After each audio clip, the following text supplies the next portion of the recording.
Good evening. This is Akashvani. I am Valsa Williams with the news at 9.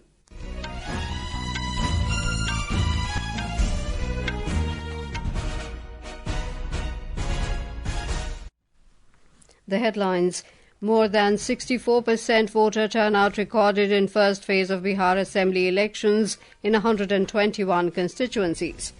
Campaigning intensifies for second phase in the state, polling for 122 seats to be held on Tuesday. Indian Navy commissions indigenously-built new survey vessel Ikshak in Kochi. Finance Minister Nirmala Sitharaman calls for developing world-class banks in the country, says banks must expand credit flow to productive sectors to promote growth. Women's World Cup winning Indian cricket team calls on President Droupadi Murmu in New Delhi. President Murmu says they have become role models for the younger generation. And in men's cricket, India beat Australia by 48 runs in fourth T20 International in Carrara, take 2-1 lead in 5-match series. Polling concluded peacefully for the first phase of Assembly elections in Bihar today. Voting was held in 121 constituencies spread over 18 districts. According to Chief Electoral Officer, 64.46% voter turnout was recorded in the first phase.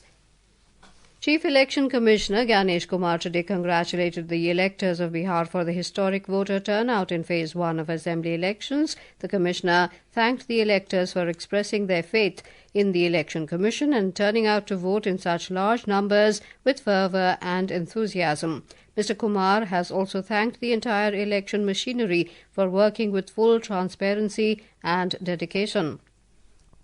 The electoral fate of a total of 1,314 candidates has now been sealed in the electronic voting machines. Our correspondent has the details. Among the 18 districts, voter turnout was good in 16 districts except for Patna and Shekhpura. In rural areas of various districts, voters showed great enthusiasm for casting their votes. Today, the electoral fate of 57 Janata Dal United candidates from the NDA has been sealed in the EVMs. The fate of 48 BJP and 14 Lok Janshakti Party R candidates has been also locked by the voters through their votes. On the other hand, from the Mahagathbandhan, 73 Rashtriya Janata Dal candidates and 24 from Congress candidates were in the fray. Among the 7-party Mahagathbandhan, CPIML had fielded its candidates on 14 seats. In the 2020 Assembly elections, out of 121 seats, 23 were won by Janata Dal United and 32 by BJP. Lok Janshakti Party had 1 seat. On the other hand, the Rashtriya Janata Dal had won 42 seats, while its ally Congress had secured 4 seats. The Vikashshil Insan Party had also won 4 seats. In today's polling, the electoral fate of several prominent candidates was sealed in the EVMs. Among them, key figures were BJP candidates and Deputy Chief Ministers Samrat Chaudhary and Vijay Kumar Sinha. From the Mahagathbandhan, Chief Ministerial candidate Tejasvi Prasad Yadav is contesting from Raghopur. The electoral fate of a total of 16 ministers of the NDA government was sealed today in the EVMs. Dharmendra Kumar Rai, Akashvani News, Patna. Elaborate security arrangements were made to ensure free, fair and peaceful polling in the first phase. Barring a few sporadic incidents, polling was by and large peaceful. In Lakhisarai district, some miscreants attacked the convoy of Deputy Chief Minister and BJP candidate Vijay Kumar Sinha near a polling booth. The Election Commission has taken the incident seriously and directed the DGP Vinay Kumar to take strict action against those involved. Meanwhile, campaigning has intensified for the second phase of Assembly polls in Bihar. Leaders of NDA and Mahagathbandhan held back-to-back rallies and roadshows in support of their candidates. Senior BJP leader and Prime Minister Narendra Modi addressed public meetings in Bhagalpur and Araria. He accused the RJD of lawlessness and lack of development in Bihar during its tenure. Mr. Modi alleged that RJD is a symbol of jungle Raj and corruption. Senior BJP leader and Union Minister Amit Shah addressed rallies in East Champaran and West Champaran, while Union Minister Rajnath Singh addressed 3 election rallies in East Champaran and Sitamarhi.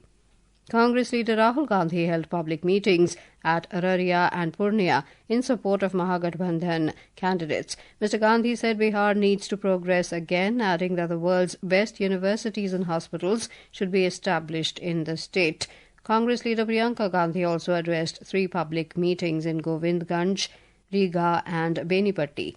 RJD leader and chief ministerial candidate of the Mahagathbandhan, Tejasvi Prasad Yadav, held rallies in Madhubani, Supol, Kishanganj, Katihar and Purnia districts. In the second phase, 122 assembly constituencies across 20 districts will go to the polls on the 11th of this month. Counting of votes will take place on the 14th of November. Union Finance and Corporate Affairs Minister Nirmala Sitharaman has advocated for developing world-class banks in India, adding that discussions are ongoing in this regard. The minister was addressing the 12th SBI Banking and Economics Conclave in Mumbai this afternoon. She urged the banking sector to support growth by expanding credit availability. She added that banks must deepen and widen credit flow to productive sectors to promote growth, asserting that the goods and services tax (GST) rate cuts will spur demand and investment. The minister said the government has taken countless path-breaking reform measures to improve ease of doing business since 2014. Trade facilitation has improved from 93 hours to 49 hours now. So we have undertaken countless path-breaking ease of doing business reforms since 2014. The 1,500 archaic laws have been removed. 45,000 compliances have also been removed. The goods and services tax reforms, new generation GST, essentially focusing on rate reduction, you would think, but I would think rate reduction, yes, but process simplification, classification, clarity are also part of this GST next generation reforms.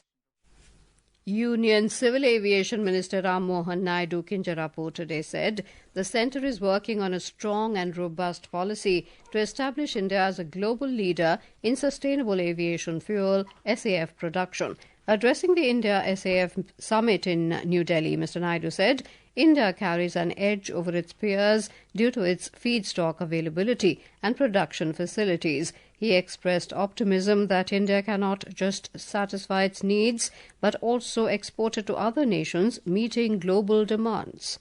Sustainable aviation fuel, and India has the opportunity to take lead here with the kind of production facilities it has and the kind of feedstock availability and the raw material availability it has. We can make sure that India becomes the #1 SAF producer in the whole world, not only meeting the domestic demand but the international demand also. We can export SAF from India. She is working on the SAF policy, and we would be engaging with the necessary stakeholders and very soon be launching the SAF policies.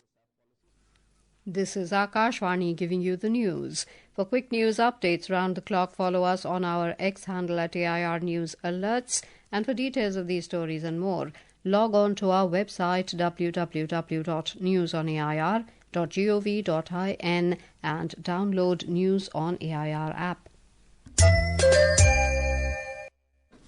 Welcome back. You're with us on the news at 9.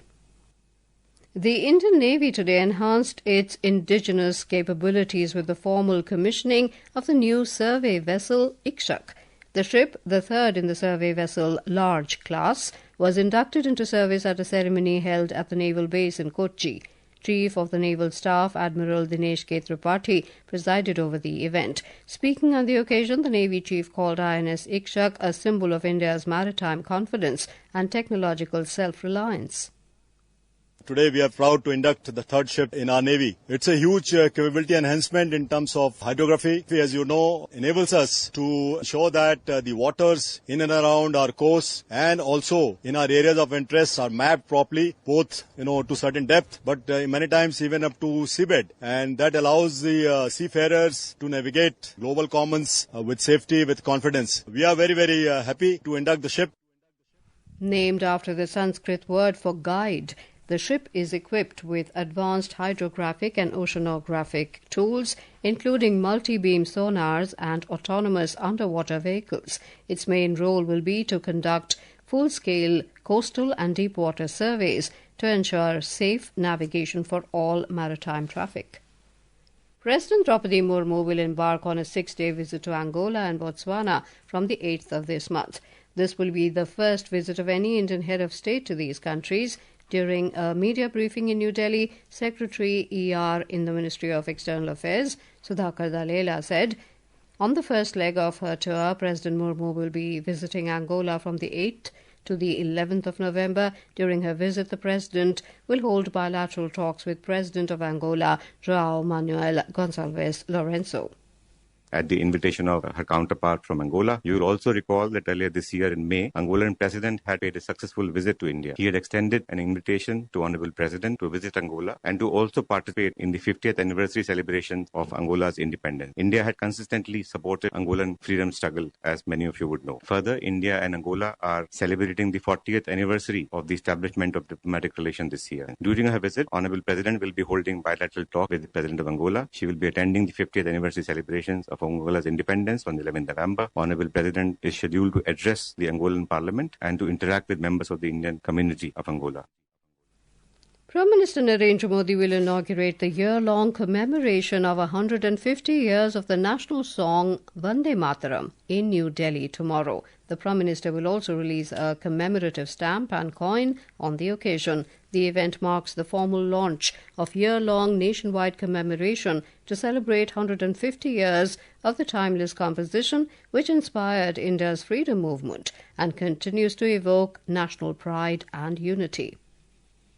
Members of the Indian women cricket team, winner of the ICC Women's ODI Cricket World Cup 2025, called on President Droupadi Murmu at Rashtrapati Bhavan in New Delhi today.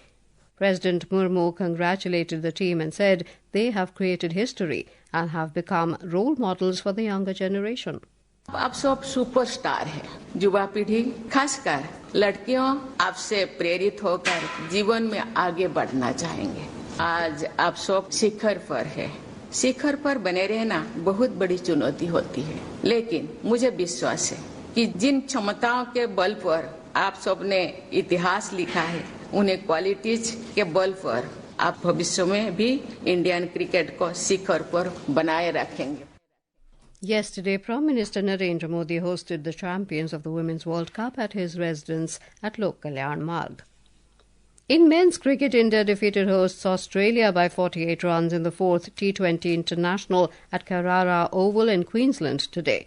With the win, Team India has taken a lead of 2-1 in the five-match series. Put into bat, the visitors posted 167 for the loss of 8 wickets in the stipulated 20 overs.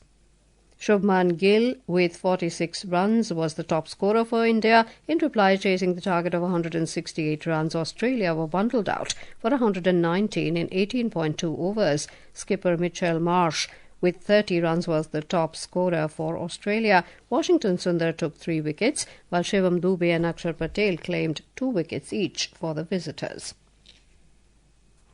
In some more news, the National Commission for Women, NCW, conducted consultation sessions across the country on cyber crimes against women and sent its recommendations to the government. Talking exclusively to Akashvani News, NCW chairperson Vijaya Rahatkar said, in these consultation sessions, the Commission received feedback to curb cyberbullying and other crimes against women. The NCW chairperson urged women to raise the issue if they encounter any such incidents and register complaints without any hesitation. The Indian Meteorological Department, IMD, has forecast heavy rainfall at isolated places over Tamil Nadu, Puducherry and Karaikal tomorrow. Meanwhile, the air quality in the Delhi NCR region continues to be in the very poor category. According to the Central Pollution Control Board, an average air quality index AQI of 312 was recorded at 7 this evening. And now, before we end the bulletin, the headlines once again. More than 64% voter turnout recorded in first phase of Bihar Assembly Elections in 121 constituencies. Campaigning intensifies for second phase in the state, polling for 122 seats to be held on Tuesday. Indian Navy commissions indigenously-built new survey vessel Ikshak in Kochi. Finance Minister Nirmala Sitharaman calls for developing world-class banks in the country, says banks must expand credit flow to productive sectors to promote growth. Women's World Cup winning Indian cricket team calls on President Droupadi Murmu in New Delhi. President Murmu says They have become role models for the younger generation. And in men's cricket, India beat Australia by 48 runs in 4th T20 International in Carrara. That is all in the news at 9. Good night.